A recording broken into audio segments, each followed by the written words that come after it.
Ahora continuamos con el paso 6 de la investigación, que es el diseño. En el anterior dijimos la importancia que tenía el definir una hipótesis, porque a lo largo de la investigación es lo que nosotros vamos a querer comprobar o refutar, lo que nosotros quisiéramos demostrar. Por tanto, el diseño de la investigación es un plan que se va a desarrollar para poder recolectar los datos que te permitan comprobar el grado de validez de esa hipótesis que ya anteriormente redactaste. ¿Qué se debe de considerar? Recolectar datos es equivalente a medir. Recuerden que la hipótesis maneja variables que deben de ser medidas. Se miden las fluctuaciones de las variables contenidas en la hipótesis. Entonces, este plan debe indicar cómo va a ser esa recolección para poder hacer la medición.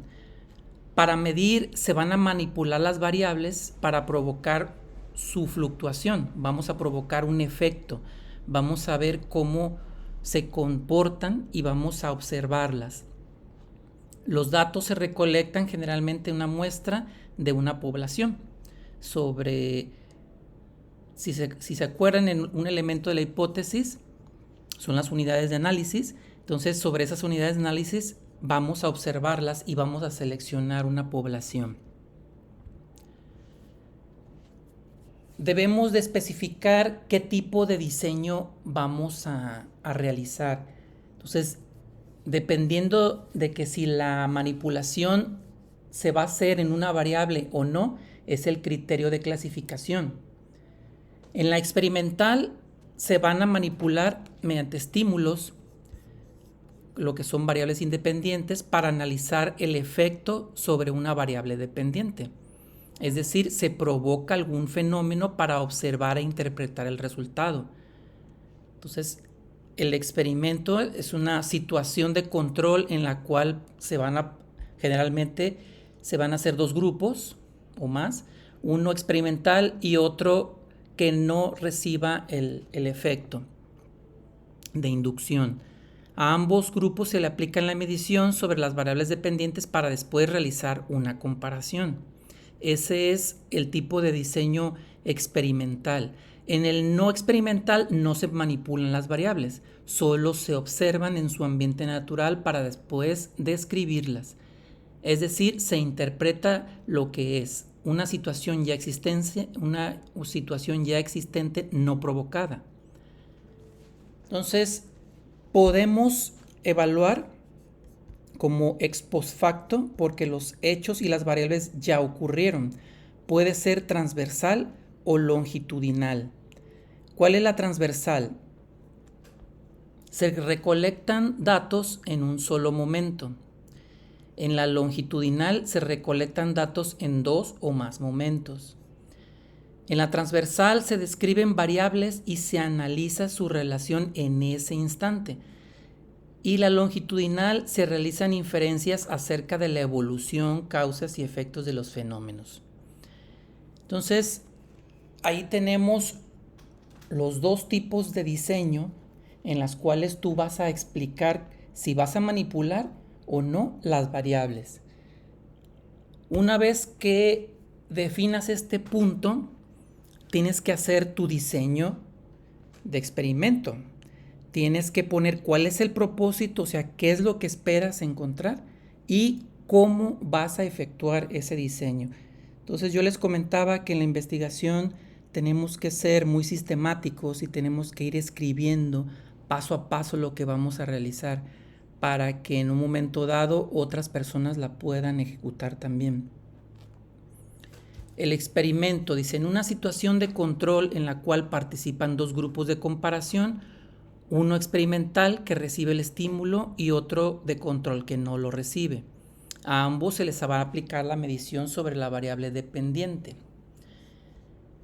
Vamos a ver un ejemplo de diseño experimental. ¿Cuál es el propósito? Queremos analizar el efecto que tiene la cantidad de horas expuestas ante contenidos televisivos. Esta es una variable independiente. sobre diferentes variables dependientes que puede ser autoestima, creatividad, socialización, entre otras. Lo vamos a hacer en un grupo de niños de determinada ciudad. Vas a especificar el diseño de este experimento. Se redacta lo siguiente: se realiza un experimento en el cual se expone durante determinado tiempo a un grupo de niños a 3 horas diarias de televisión, otro a 2 horas, un tercero a 1 y un cuarto que no se expondría. Al final del experimento se miden los niveles de autoestima, creatividad y socialización en los 4 grupos y se hace una comparación.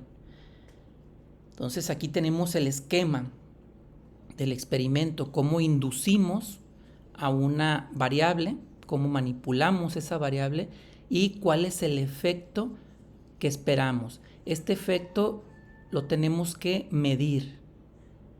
Entonces, mediante estas variables, cada variable tenemos que definir cuáles van a ser los puntos de comparación, en base a qué lo vas a medir y sobre qué rangos debe de fluctuar. Entonces, hay que definir específicamente cada una de las variables para que puedas al final hacer una comparación. Para el diseño no experimental tenemos el tipo transversal y el longitudinal.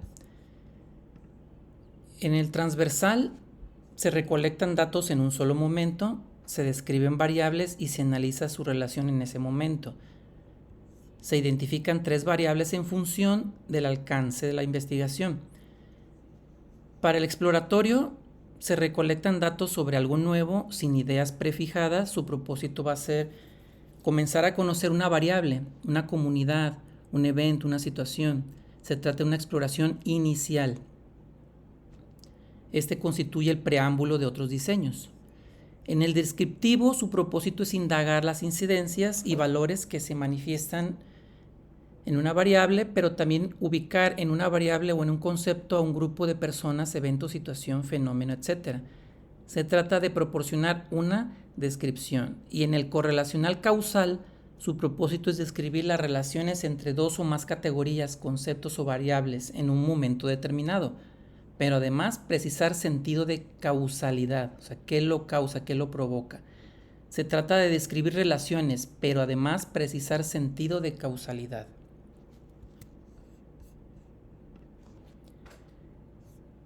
El otro diseño no experimental es el longitudinal, en el que se va a evaluar en diferentes momentos. Se realizan inferencias acerca de la evolución, causas y efectos de los fenómenos. Se identifican 3 variantes en función de las unidades de análisis. Una es de tendencia. Su propósito es analizar cambios a través del tiempo en variables o sus relaciones dentro de alguna población. Se mide a toda la población o se toma una muestra representativa de ella. Su atención se centra en la población. De evolución de grupo, su propósito es analizar cambios a través del tiempo en un grupo específico. Se hace un seguimiento de estos grupos a través del tiempo. Su atención se centra en los grupos de individuos. De panel, su propósito es analizar cambios a través del tiempo en los integrantes de un grupo específico. El mismo grupo de sujetos es medido en todos los momentos, por lo tanto son mediciones precisas. Su atención se centra en los sujetos individualizados.